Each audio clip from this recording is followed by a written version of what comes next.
El episodio del día de hoy es traído a ti por Marbet Hidromiel.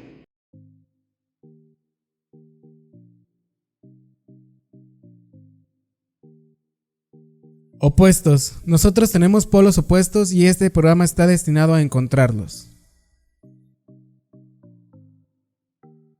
Bueno, bienvenidos sean todos y todas ustedes a Opuestos, un lugar donde hablaremos e indagaremos a través de las pasiones de las personas, sin importar su profesión. Este episodio es traído por Marbet Hidromiel, nuestros orgullosos y muy buenos patrocinadores. El día de hoy tenemos una invitada especial desde la Ciudad de México, una persona que he seguido en redes porque tienes una gran trayectoria, tanto personal como públicamente. Licenciada en Economía por parte del Tecnológico de Monterrey y maestra en Políticas Públicas con especialización en Trabajo Social por parte de la UCLA. Muchísimas gracias por estar aquí, Renata Torrent. Hola, querido Adrián, qué gusto estar por acá y a toda la gente que nos ve. Así es. Pues bueno, como escuchaste en el intro, nosotros nos gusta hablar de lo que realmente es la gente. Más allá de quien sea, nos gusta mucho que hablen de lo que son. Así que mi primera pregunta que te hago es, ¿quién es Renata? Ay, Dios mío, que a mí me causa mucha ansiedad esa pregunta, pues, y quizá contesto así, soy una persona súper ansiosa. Ahorita estaba platicando fuera de mí un poco sobre eso y al rato quizá entramos al tema de cómo en mis primeras participaciones en medios yo sufría muchísima ansiedad.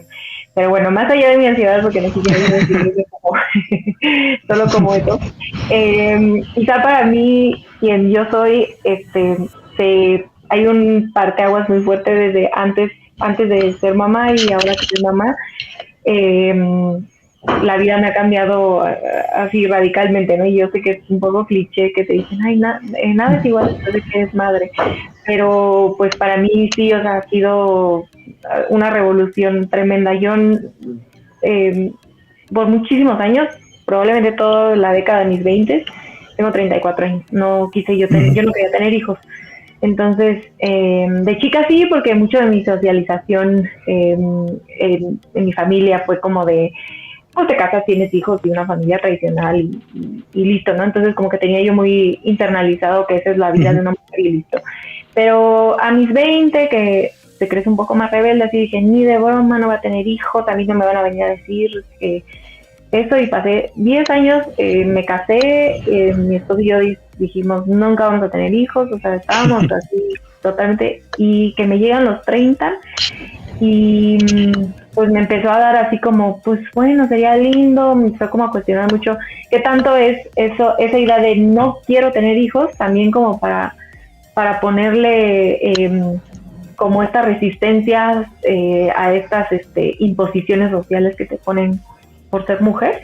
Entonces digamos que me cuestioné los dos lados, ¿no? ¿Qué tanto quiero tener hijos porque se me impuso socialmente y qué tanto no quise tener hijos porque quiero resistir a esa imposición? Entonces, bueno, además de la más larga y aburrida, después de 3 años, así de 3 años de yo hacerme así en la cabeza, decidí tener un hijo, una bebé, y pues sí, pues para mí ha cambiado muchísimo mi vida, mi entendimiento de otras mujeres en mi vida, mi madre, mis abuelas, no sé, ha sido hermoso. Y entonces ahora, aparte de mí y de quién soy, y de quién quiero ser, sí gira un poco alrededor de mi maternidad, no de mi hija, sino de mi maternidad.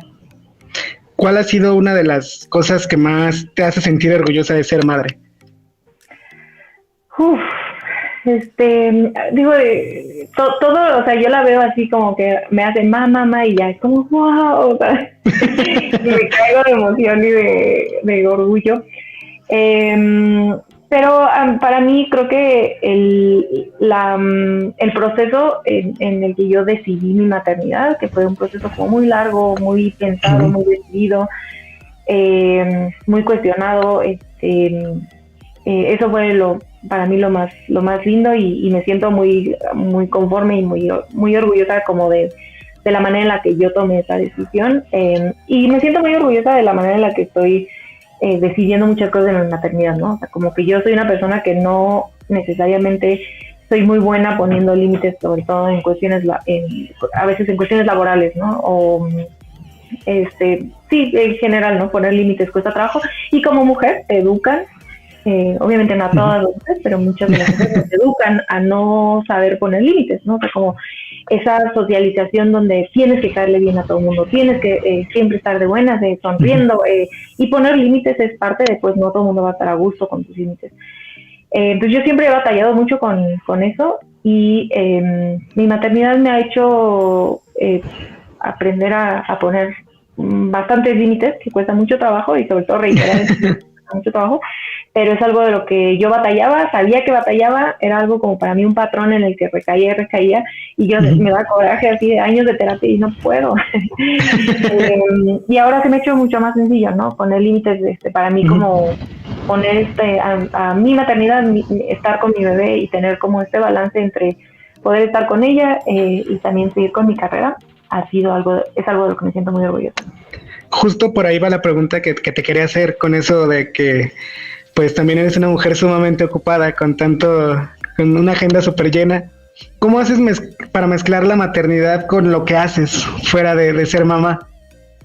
Sí, pues mira, empezando con que me tomé, yo me quería tomar unos 6 meses de maternidad, entonces no fue posible porque se me cruzó una campaña tremenda. Pero sí, digamos que yo hasta en la campaña, y esto es algo que enfadó a varias personas, pero durante la campaña yo fui muy clara, ¿no? Estos son los horarios que yo puedo hacer campaña, y yo entiendo que la gente en campaña no tiene horarios, es de lunes a domingo 24 horas, pero yo decía como, yo no voy a dejar de amamantar, es como un límite que no voy a cruzar, y para amamantar no me puedo separar, para no perder mi lactancia, pues yo no puedo separarme de mi bebé más de 2-3 horas, ¿no? Porque solo toma pecho. Entonces, ese fue como un límite muy fuerte que puse. Entonces yo iba a campaña, regresaba a amamantar y luego me volví a campaña. Esa era una. Y la otra es que en la noche, pues mi bebé comía muchísimo. Entonces yo no podía tomar cosas en la noche porque tenía que estar aquí para darle a comer. Entonces, digamos que esas son algunas de esos límites, son los que me ayudaron en campaña, pero que he mantenido hasta ahorita, que me ayudan a mantener un poco de paz mental también, ¿no? Porque de pronto se siente como tengo que hacer esto y esto y esto y esto, y además de todo quiero dedicarle tiempo a mi bebé. Entonces digamos que yo trabajo hasta cierta hora, y a partir de ahí, así se esté cayendo el mundo, yo no puedo trabajar porque es mi hora. O sea, yo trabajo durante las horas que la cuidadora de la bebé está aquí en lo que yo trabajo, ¿no? Y me la pasa, toma pecho, me la devuelvo y yo trabajo. Pero una vez que ella se va a su casa, a esa hora yo dejo de trabajar y me dedico 100% a estar con la bebé, a dormirla, a bañarla, etcétera, ¿no? Y lo mismo trato de los fines de semana. Entonces, como que justo un poco, regresando a la pregunta anterior, creo que esos límites, poder mantenerlos, es lo que me ha hecho no volverme loca y no vivir enojada con mis decisiones, ¿no? Muchas veces te sientes arrastrada a tener que decir que sí, y entonces te da coraje, pues como, ¿por qué no puse límites? ¿Por qué no? Sí. Entonces estoy tratando de como ser pues disciplinada en estos límites para no estar enojada conmigo y no quitarle tiempo a mi bebé que quiero dedicarle yo. Platicabas que hay un parteaguas en tu vida que es tu bebé. ¿Qué diferencia encuentras con la Renata antes de la maternidad con la Renata del día de hoy? Creo que la más fuerte sí es esa, y me da vergüenza como ser reiterativa, pero sí, o sea, como yo no me puedo creer que yo ponga límites a la gente, así como no puedo, o sea, yo nunca podía decir. Entonces ese es uno muy fuerte. Quiero pensar que pues que también te vuelves un poco más sabia en cuanto a qué cosas son importantes en la vida y qué otras no. Entonces, digamos, dejar de hacer como mucho problema por cosas menores. Creo que un bebé, un hijo, te hace un poco tener esa perspectiva de pues no es tan grave, no tienes que no se está cayendo el mundo, no pasa nada.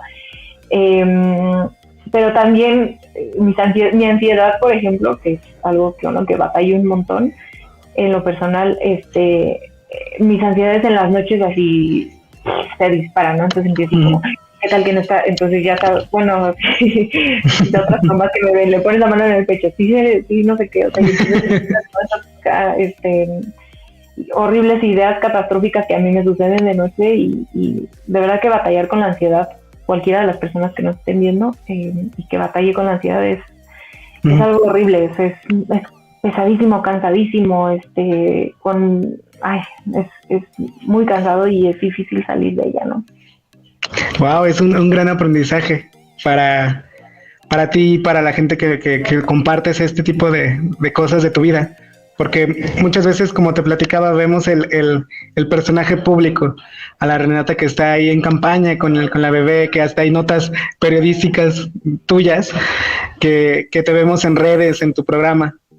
Sí, por ahí vi un poquito de lo que hacías y algo que me sorprendió es tu apoyo a los programas sociales, tanto dentro y fuera del país. Como estudiante, ahí se ve que le echabas, o sea, que lo tuyo era el apoyo social.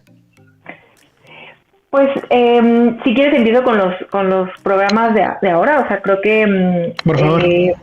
Mucha de la razón por la cual yo apoyo al gobierno actual es porque genuinamente creo que con todos los errores que se pueden llegar a tener y muchas de las críticas válidas, pero es la primera vez, por lo menos en mis 34 años de vida, que yo veo un gobierno que está volteando a ver a la gente y no para servirse los bolsillos sin fin, ¿no? Entonces eso, pues para mí es algo nuevo para ver en la política mexicana y es por eso que apoyo a este gobierno. Y en Estados Unidos yo me fui a estudiar a la UCLA, estudié políticas públicas allá y después trabajé varios años con migrantes mexicanos. Entonces trabajé allá hice mi maestría 2 años y después me quedé 4 años más y trabajé con latinos, muchos de ellos mexicanos o hijos de mexicanos que estaban en las cárceles de menores. Entonces nosotros les dábamos servicios dentro de las cárceles, mayoritariamente servicios educativos, pero yo hacía mucho trabajo de vínculo con el consulado. Trabajaba muy de cerca con el consulado para que cuando salían de la cárcel no se fueran, no los deportaran. En California, esto depende mucho del estado, pero en California los jóvenes que no cometieron un crimen muy grave y se acaban yendo a cárceles de menores, no pierden, digamos, pueden todavía sacar DACA porque no se quedan con un registro criminal. Entonces, pues yo los ayudaba a sacar su DACA y pues básicamente sí, para que no los deportaran, ¿no? Entonces era pues un programa muy, muy modesto porque era una organización de la sociedad civil chiquita en la que yo trabajaba y pues trabajamos como con unos 60 jóvenes al año, más o menos, que eran los que estaban encarcelados en cualquier punto del tiempo y pues en cuanto iba saliendo yo los iba apoyando en eso, a ellos y a sus familias. Ok, este tipo de... ¿Qué te movió para apoyar este tipo de programas? Ay, no sé, muy buena pregunta. No tengo muy claro, ahora que me lo preguntas, y sería algo bueno que supiera yo. Porque, o sea, yo pues estudié economía, trabajé en el Banco de México un rato, o sea, como que estaba yo desviada a otro ámbito y después en la maestría me tocó hacer mi servicio comunitario ahí mi servicio, como el internado, pues de ser becaria, pues el internship, como le dicen los gringos. Y pues ahí me enamoré de ese trabajo y dije, no quiero regresar al Banco de México, no quiero volver a hacer nada de eso, quiero hacer puras cosas como de, pues que le sirvan a la gente, o sea, que sean más palpables, no que el Banco de México no sirva para... Sí, justo. O no, eso sería un programa entero sobre el valor de un banco central, que sí creo que lo tiene, pero entonces como que me interesó mucho más eso, entonces a partir de luego de que empecé el internship, empecé a tomar todas mis materias en trabajo social y pues ya después ganó Andrés Manuel y entre que me quise venir para acá porque pues era histórico y que yo, o sea, ya llevaba tiempo como que me quería medio regresar, luego gana el presidente, dije, ay, más padre trabajar por un proyecto así. Y estaba Trump en ese entonces mi esposo y yo nos fuimos de viaje regresamos, teníamos nuestra visa de trabajo, tenemos la visa del Tratado de Libre Comercio. Hay una visa que depende de tu profesión. No es que aburrir con esas, pero teníamos esa visa y es como un poco inestable esa visa porque no es como para quedarte a largo plazo. Y regresamos y nos toca un oficial de migración súper racista y nos empieza a decir así como que ustedes los mexicanos solo vienen aquí a robar trabajos y que luego no pagan impuestos y cómo puedo saber yo que sí estás trabajando ahí y que no te han corrido. Y yo, bueno, pues les puedes llamar, o sea, ahí están todos los datos de la empresa donde trabajábamos tanto mi esposo como yo. Y nos dijo, no, tienen 2 meses para pues empacar sus cosas e irnos, y nos cortó la visa. Digamos, teníamos todavía 1 año más de visa, que ya la habíamos renovado, era la 4ª vez que la renovaba, o sea, la renovaba cada año, ¿no?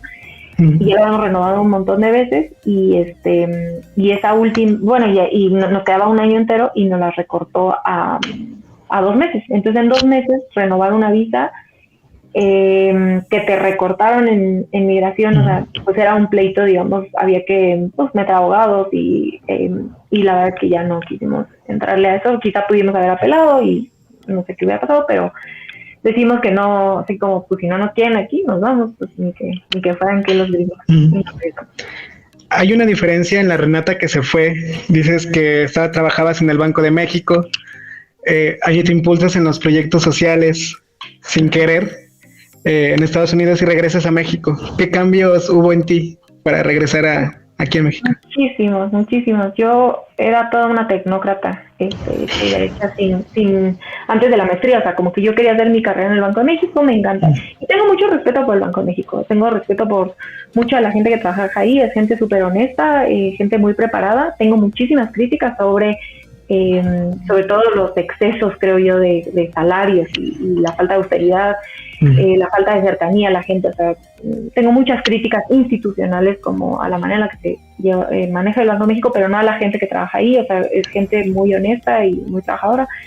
Y es un gran lugar para trabajar, donde se respetan los derechos laborales de la gente, donde se respetan los horarios laborales. Hay muchísimas cosas que aprender al Banco de México que el sector público no tiene y el sector privado en México tampoco. Para mí eso fue, o sea, en Estados Unidos tú te vas a trabajar, sales a las 5 y nadie te está llamando a las 10 de la noche con cosas que podían esperar al otro día, como sucede aquí en México. Y la gente respeta que estás en un fin de semana y que si no contestaste el celular porque estás el fin de semana, así es, ¿no? Y no te están llamando en tus vacaciones.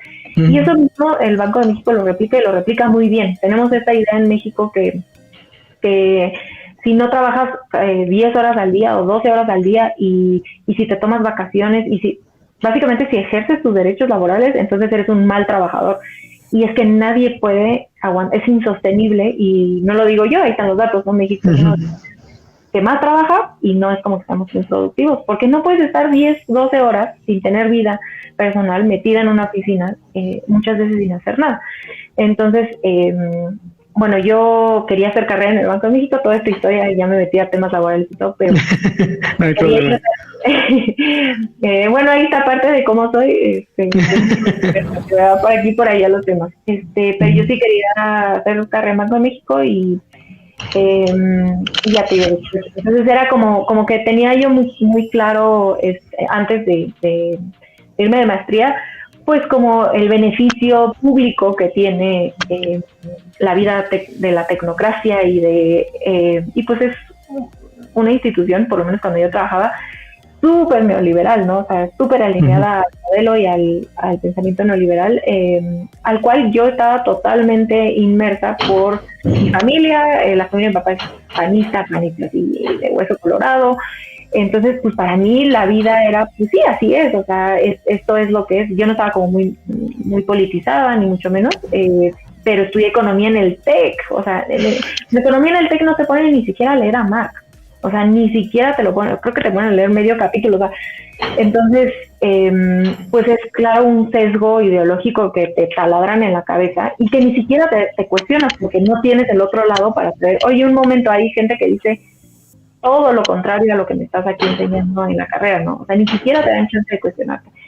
Y es algo que a mí, pues sí me dio al irme a la maestría ya, ¿no? O sea, como y acercarme a poder trabajar.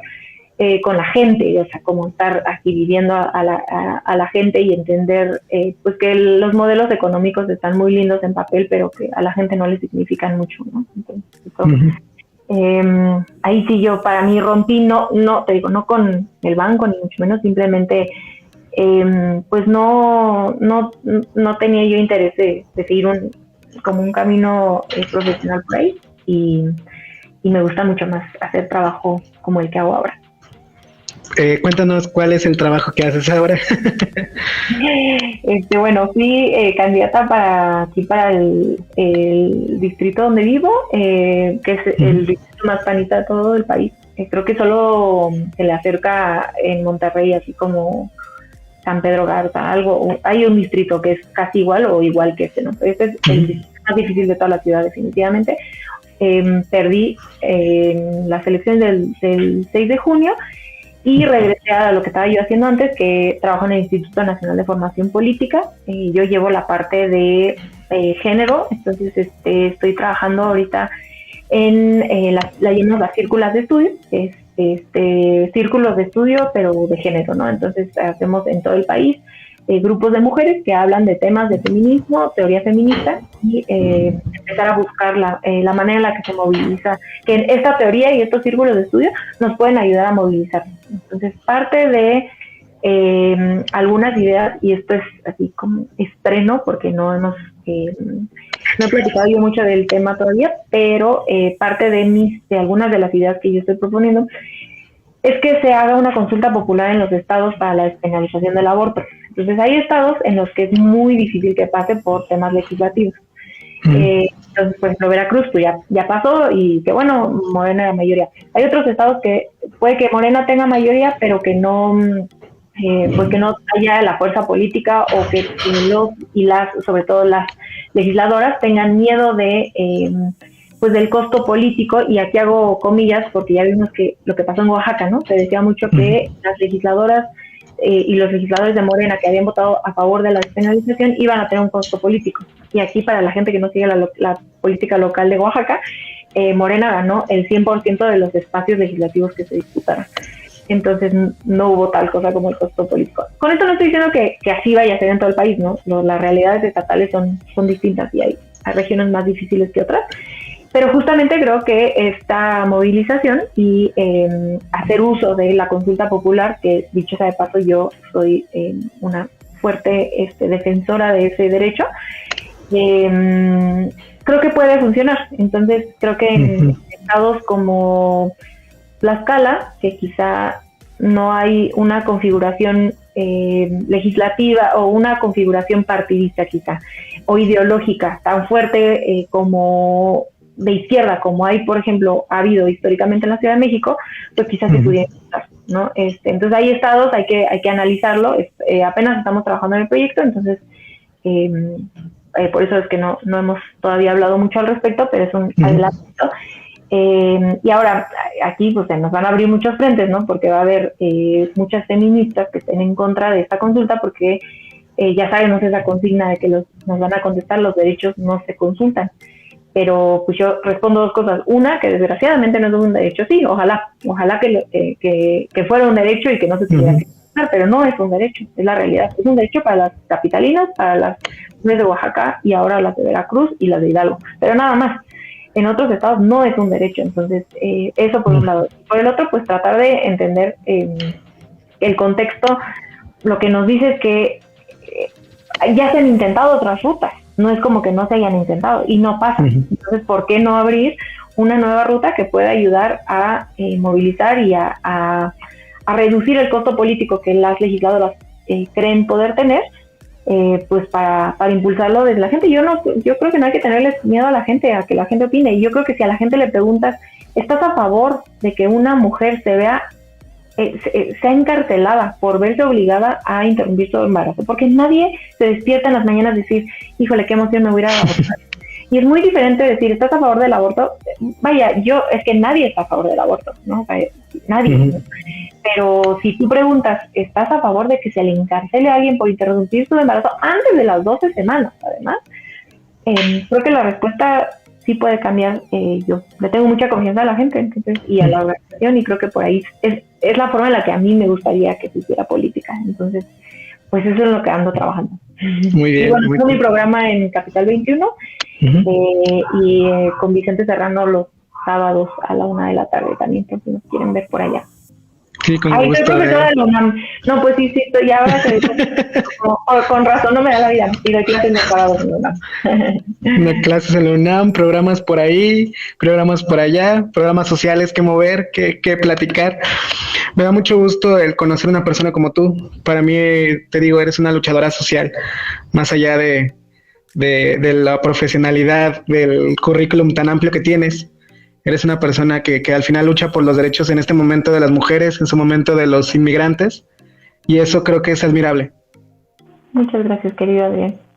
Sí, el tiempo creo que se nos fue muy, muy rápido debido a algunos contratiempos que tuvimos aquí en el estudio, pero pues ya sabes, te admiramos mucho.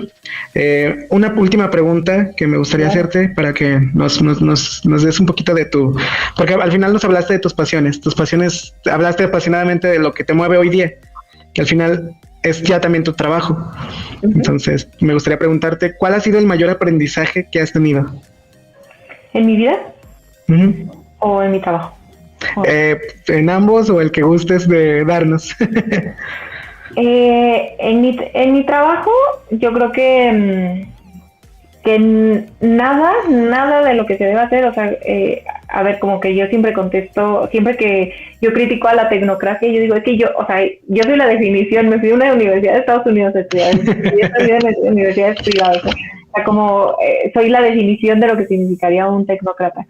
Y está bien, es que la guerra o sea, el pleito no es con la tecnocracia en sí, sino con esa separación de lo técnico, lo que sea que signifique, de la gente, como si no, lo técnico no tendría que existir para servirle a la gente. Y profesionalmente eso es lo que más me dejó trabajar en Estados Unidos con los migrantes, que no hay nada yo me dedico a hacer políticas públicas, a proponer políticas públicas, y mi aprendizaje es que nada de lo que hagas en tu carrera tiene que estar alejado de la gente. Entonces, si haces tema de círculos de estudio donde se junta la gente a hacer círculos de estudio, bueno, sí, pero acércate a la gente y para qué le sirve esto y cómo incorporas el sentimiento de la gente en las propuestas que tú estás haciendo, en mi caso personal, pero creo que es cualquier trabajo, el periodismo, cualquier cosa, cualquier profesión se puede y se debe acercar a la gente. Eso es como a nivel profesional. Y creo que a nivel personal, mi aprendizaje más grande quizás sea pues que como mujeres, tal vez, no me atrevo a hablar por los hombres, pero como mujeres tenemos tantísima fortaleza y nos podemos levantar de una y otra y otra y otra. Es muy cansado de pronto, pero creo que como recordar, para mí yo tuve una infancia muy dura, y para mí recordar de que me pude levantar de la infancia, de esas cosas, y después de adulta, pues de haber trabajado esas cosas de la infancia en terapia y todo, que te vuelve a tirar y que te vuelves a levantar. Para mí como recordar que me pude parar y pensar en mi mamá, en mi abuela, en otras mujeres cercanas a mi vida, que la manera en la que se paran y se vuelven a parar, es pues no solo un aprendizaje de vida, sino como una guía, ¿no? Algo que para mí está siempre en mi chip de la cabeza, como para seguir adelante en momentos difíciles, que todos tenemos, ¿no? O sea, todos pasamos por momentos difíciles. De pronto, ya lo mencionaba yo, ¿no? O sea, yo batallo con la ansiedad un montón, y mucho de repente la ansiedad te juega estos juegos de mentales de no eres buena, estás no eres suficientemente buena, que te pegan, ¿no? En el autoestima. Y pues yo digamos que le peleo de vuelta a esa vocecita de ansiedad tremenda con recordarme que me he parado de otras cosas mucho más fuertes, más duras, y que lo que nos ponga la vida enfrente lo afrontamos y nos paramos. Eso es todo. Muchísimas gracias, Renata. Igual si gustas decir por ahí tus redes sociales para que te sigan, para que estén al pendiente de todo esto. Sí, claro que sí. Me pueden encontrar en @rturret, en Twitter, en Instagram, Facebook también, pero la verdad es que ni les miento, nunca me meto a Facebook, entonces más Instagram y Twitter, y les contesto, me tardo luego, pero siempre contesto. Y pues me pueden ver en Capital 21 los miércoles a las 10 de la noche en el Aquelarre y los sábados a la 1 de la tarde por las redes de Vicente Serrano. Ok, muchísimas gracias por esta entrevista, por hacerla posible. Una disculpa por el poco tiempo, pero ya saben, la pandemia nos hace hacer las entrevistas de esta forma, pero de verdad te agradezco mucho el que hayas estado en este espacio, el que hayas hablado de lo que realmente te apasiona y que al final dejas un poco de aprendizaje o mucho, dependiendo pues cada quien como lo quiera tomar, pero un aprendizaje para todos.